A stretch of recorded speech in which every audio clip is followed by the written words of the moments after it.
ندیم رضا کا سلام۔ مسلمانوں کا مرکز یہودیوں کے سامنے کیسے سرنگوں ہوا اور ہتھیار کیسے ڈالے، گو کہ ہتھیار پہلے بھی جو ان کے پاس تھے وہ ان کے نہیں تھے۔ جو مظلوم فلسطینی جس طرح سے پس رہے تھے، جس طرح سے آزادی کی تحریک چلا رہے تھے، اور در پردہ اس آزادی کی تحریک کو کس طرح سے نقصان پہنچایا جا رہا تھا، انہیں آگے بڑھنے سے، انہیں اپنے حقوق کے حصول میں جن پریشانیوں کا سامنا کرنا پڑا وہ کن کی وجہ سے تھا، وہ ساری چیزوں سے پردہ اٹھ چکا ہے۔ یہ پردہ اور وہ چہرے کس طرح سے بے نقاب ہوئے، وہ ہوتے ہیں وائٹ ہاؤس میں بے نقاب، جہاں ہنسی خوشی اسرائیل کے ساتھ میل ملاپ، رسم سفارتکاری، ہر طرح کی تجارت کرنے کا جو معاہدہ اس پہ دستخط کیے، اس وقت تمام چہرے عیاں ہو گئے۔ گو کہ یہ ایک بڑی تاریخ ہے اور یعنی کہ تاریکی ہے کہ جس سے پردہ اٹھانا، اس پہ بات کرنی ضروری ہے کہ پہلے بھی علم تھا فلسطینیوں کو کہ کن کی وجہ سے ان کی تحریک کامیاب نہیں ہو رہی تھی، وہ انتفاضہ ہو یا دوسری تحریکیں، وہ جب آگے بڑھتے، جب ان کے احتجاج میں شدت آتی، ان کی تحریک کو دبا دیا جاتا۔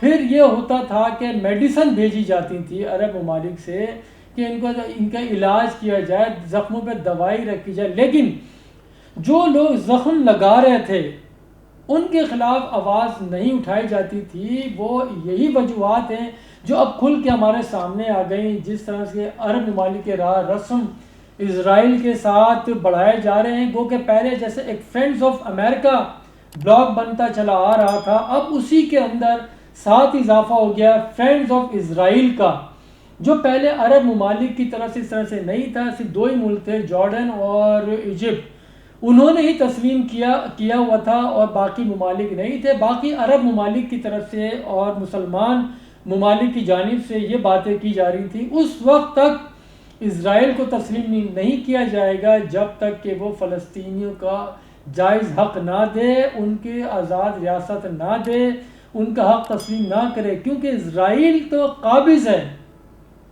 اس نے تو 48 میں اس پہ قبضہ کیا تھا، لیکن تحریک وہ چلا رہے تھے۔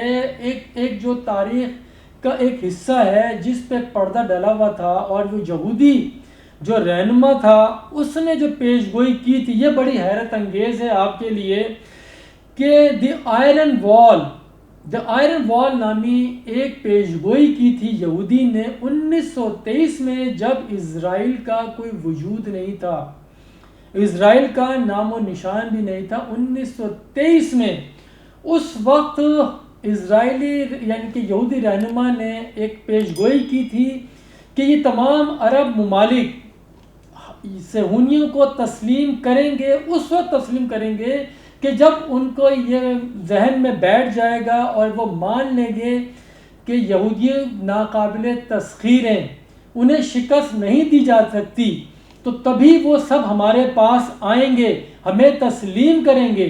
یہ اس وقت کی بات ہے جب 1923 میں اسرائیل کا وجود نہیں تھا، یہ اس وقت بات کی گئی تھی۔ کوئی ایسے عوامل تھے جن کی بنیاد پر یہ بات کی گئی تھی، اور فلسطینی عوام نے اس پیش گوئی کی راہ میں حائل تھے، وہ رکاوٹ تھے، وہ لڑ رہے تھے، مر رہے تھے، شہادت دے رہے تھے، لیکن تقریباً 100 سال کے قریب، 100 سال کے بعد وہ پیش گوئی درست ثابت کی عرب ممالک نے کہ جو 41 رکنی اتحاد بھی بنا ہوا ہے جو دہشت گردی کے خلاف ہے، اور سب سے بڑی جو دہشت گردی ہے وہ فلسطین میں ہو رہی ہے۔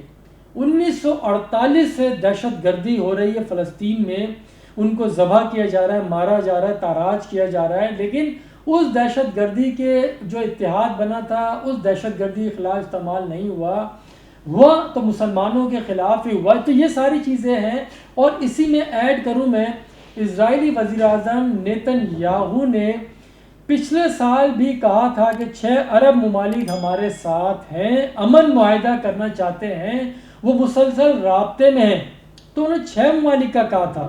یہ 2 ہمارے سامنے آ چکے ہیں، UAE اور بحرین ہمارے سامنے آ گئے، لیکن اب مزید بھی ہیں۔ اب اس میں دیکھنا ہے پہل کون کرتا ہے، عمان کرتا ہے یا سوڈان یا مراکش، اسی طرح کے کئی ممالک ہیں، انہوں نے کہا ہے کہ وہ بھی ہمارے ساتھ معاہدے میں آ جائیں گے۔ اس کا مطلب ہے کہ پہلے ہی سے ان عرب ممالک کی ان کے ساتھ تعلقات تھے جو در پردہ تھے، بظاہر سامنے وہ نہیں آتے تھے، انہوں نے تعلقات قائم کیے، لیکن اب اس کو سب ایک ایک کر کے ممالک پردہ اٹھانا شروع کر دیا ہے، اسرائیل کے ہمنوا بنتے جا رہے ہیں۔ جو دہائیوں سے جو اسرائیل کا بائیکاٹ کیا ہوا تھا وہ بائیکاٹ ختم کریں، بائیکاٹ کو اتحاد کی صورت میں لے کے جا رہے ہیں، آگے بڑھا رہے ہیں۔ تو یہ وہ اس طرح کی صورتحال ہے جو اسرائیل چاہ رہا تھا، ہر چیز ہو رہا ہے۔ فرینڈز آف امریکہ کے بعد فرینڈز آف اسرائیل کی فہرست بھی اب بڑھائی جا رہی ہے۔ جو دیگر جو مسلمان ممالک ہیں انہیں بھی پریشرائز کیا جا رہا ہے کہ وہ اسرائیل کو تسلیم کریں۔ اچھا، اس میں اسرائیل کی اپنی کوشش بھی، امریکہ بھی ہے، لیکن اس میں اہم کردار مسلمان ممالک ہی کا، عرب ممالک کا ہے جو اس کا ساتھ دے رہے ہیں، اسی وجہ سے یہ معاملہ آگے بڑھا ہے۔ لیکن اس میں کئی سوالات بھی ہیں، اس میں صرف اسرائیل امریکہ ہے یا کوئی اور بھی ہے؟ تو ایک اور پردہ ہے، وہ بھی میں اٹھانا چاہتا ہوں، اس پہ سے بے نقاب کرنا چاہتا ہوں، اسے برطانیہ بھی ہے جس کا اہم کردار اس میں رہا ہے۔ 1917 میں برطانوی جو وزیر خارجہ تھے بلفور، انہوں نے اس کی بنیاد ڈالی، اس طرح کے بیانات دے کے ڈالی۔ جس طرح سے کشمیر کا مسئلہ ہے وہ بھی انہی کی وجہ سے ہوا، کشمیر کا بھی وہاں پہ بھی بھیج دیا مہاراج ہری سنگھ کو، انہوں نے اس پہ مسلمانوں کی جو آبادی تھی، اکثریت تھی، اس پہ قبضہ کرایا، وہ آج تک حل طلب مسئلہ ہے۔ یعنی کہ یہود و ہنود جن کے لیے مسلمہ حقیقت ہے، یہ قرآن میں بھی ہے کہ وہ مسلمانوں کے دوست نہیں ہو سکتے، لیکن بدقسمتی سے ہمارے ہی مسلمان ممالک نے اس کی تردید کی کہ نہیں، ایسا ہم سچ کر کے دکھائیں گے۔ تو آپ نے جو کتاب الہی ہے اس سے انحراف کیا، فلسطین میں یہود، کشمیر میں ہنود، تو انہی دو ممالک یہ مسلمانوں کی نسل کشی میں براہ راست شریک ہیں، مسلمانوں کی۔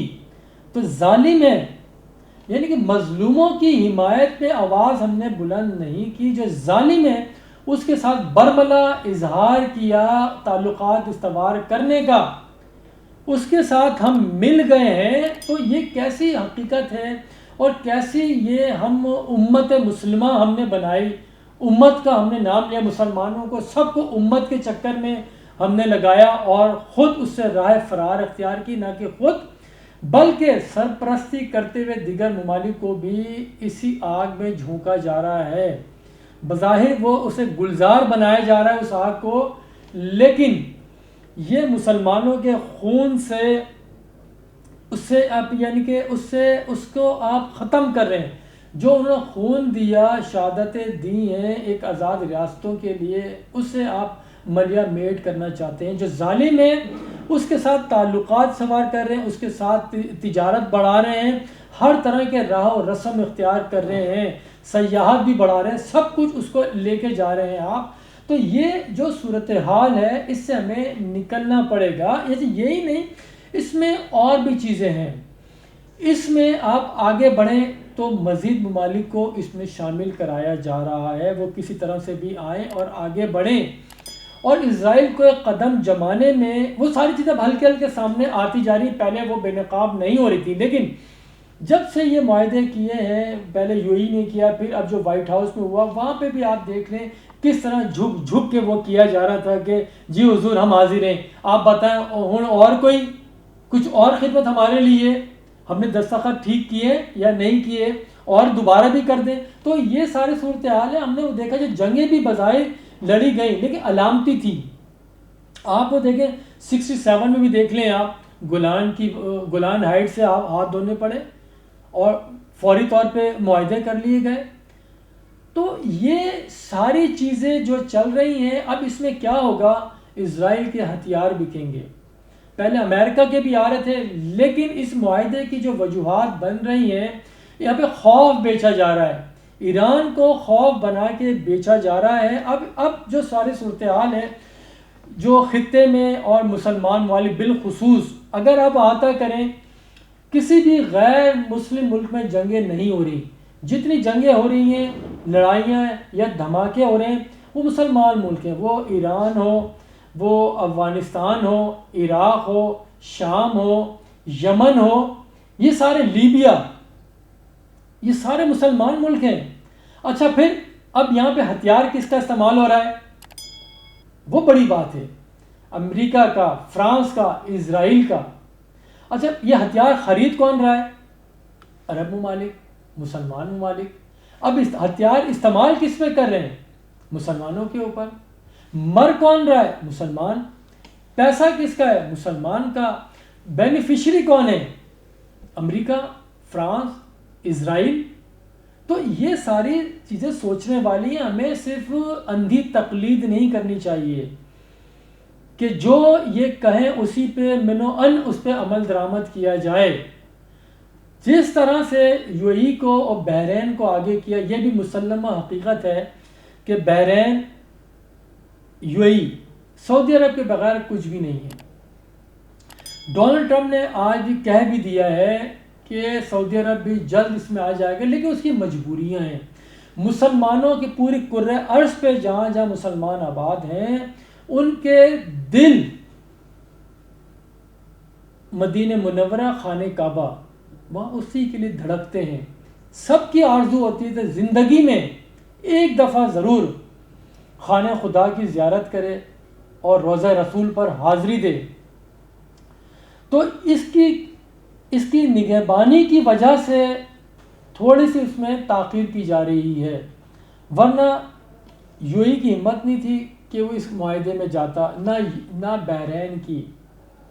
تو یہ ساری چیزیں ہیں، اسے دیکھنا ہوگا کہ اس یہودی کی جو 100 سال پہلے کی پیش گوئی تھی، 100 سال پہلے پیش گوئی کہیں، اور اس کے اوپر جس طرح سے عمل درآمد کرایا، مستقل مزاجی، اور اپنی کاز کے ساتھ وہ ڈٹے رہے۔ آج وہی ملک ہے، امریکہ میں بھی اس کی سب سے اسٹرانگ لابیاں اسرائیل کی ہیں، دنیا بھر میں ٹریڈ میں دیکھ لیں ان کی لابی مضبوط ہے، اور مسلمان جو 7.5 ارب سے زیادہ کی آبادی میں آلموسٹ 2.5 ارب کے قریب ہیں مسلمان، اور تیل کی دولت سے مالا مال بھی ہیں۔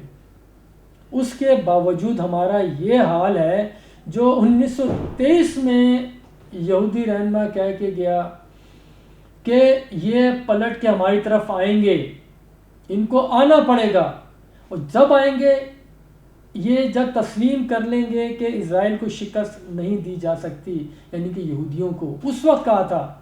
آج یہ معاہدے کیوں کر رہے ہیں کہ ایران یہ خطے میں بڑھتے ہوئے اثر و رسوخ کی بنیادی طور پر جائیں گے؟ دیکھیں لوگوں کے ذہنوں میں یہ بات بٹھا دی گئی ہے کہ یہ شیعہ سنی یا مذہب کی عقائد کی جنگ ہے، یہ ہرگز نہیں، یہ اپنی شہنشاہیت کو بچانے کی دوڑ ہے، یہ خطے میں بڑھتے ہوئے اثر و رسوخ کی جنگ ہے، یہ سی پیک کی وجہ سے جو نقصان پہنچ رہا ہے دیگر ممالک کو کہ ان کے جو سمندروں کے ذریعے تجارت ہوتی ہے وہ کم ہو جائے گی۔ پاکستان جس کو بار بار گوادر کی بندرگاہ کو ایکٹیو ہونے سے کون روکتا تھا، یہ سب کو پتہ ہے، یہ کوئی غیر مسلم نہیں تھے جو پاکستان کو آگے بڑھنے سے روک رہے تھے، گوادر کی بندرگاہ کو ایکٹیو نہیں ہونے دے رہے تھے، وہ ہمارے مسلمان ملک تھے۔ تو یہ آپ دیکھیں جس طرح سے یہ بیچا جا رہا ہے، مذہب کو بیچا جا رہا ہے دنیا بھر میں، جہاں جہاں مسلمان ممالک ہیں وہاں ایک دوسرے کے خلاف اکسایا جا رہا ہے، انہیں باہر نکالا جا رہا ہے، سڑکوں پہ لایا جا رہا ہے کہ ایشو سے اصل توجہ ہٹائی جائے۔ تو یہاں پہ بھی یہی وہ چیزیں ساری ہو رہی ہیں جو خطے میں بڑھتا ہوا اثر و رسوخ ہے۔ ایک بلاک جو بنے گا، ایک سعودی عرب کا بلاک، ایران کا بلاک، پھر یہ ترکی کا، یہ جنگ اصل یہ ہمیں سمجھنا یہ ہوگا، ہمیں ایک ان دا لارجر پرسپیکٹو میں دیکھنا پڑے گا، ہمیں اس سے نکلنا پڑے گا چھوٹی چھوٹی چیزوں کے اندر کہ مذہب کی بنیاد پہ نہیں، ہرگز مذہب کی لڑائی نہیں ہے یہ اپنے اثر و رسوخ کی ہے، برتری کی ہے، کیونکہ ہتھیاروں کا استعمال بھی ہے۔ اسرائیل کو یہ وہ تھی کشیدگی، ٹینشن تھی اس کو کہ سعودی عرب کو یا عرب ممالک کو ہتھیار، امریکہ جدید ہتھیار نہ دے، جدید لڑاکا طیارے نہ دے، وہ صرف اسرائیل کو فراہم کرے امریکہ۔ لیکن اس معاہدے کے بعد اس کی راہ میں حائل جو رکاوٹ تھی وہ بھی دور ہو گئی ہے۔ انہوں نے جو عرب ممالک جو معاہدہ کر لیا، اب امریکہ انہیں مزید جدید ترین لڑاکا طیارے فراہم کر دے گا۔ اب یہ لڑاکا طیارے یا مزید جدید ہتھیار وہ استعمال اگین کس کے خلاف ہوں گے، یہ سوچنے والی بات ہے۔ اور اسی بات پہ اختتام کروں گا، جو یہودی نے کہا تھا 100 سال پہلے، انہیں پلٹ کر آنا پڑے گا، تسلیم کرنا پڑے گا۔ تو اب یہ آپ کو بھی اس چیز پہ غور کرنا پڑے گا کہ ہم ایک خدا، ایک رسول، اس کو مانتے ہیں، سب کچھ کرتے ہیں، سجدہ بھی ہر وقت کرتے ہیں اور ایمان بھی ہے ان پہ، لیکن ہم اتنے کمزور ہو جائیں گے، کیا اس کا یقین تھا آپ کو؟ سوچئے۔ خدا حافظ۔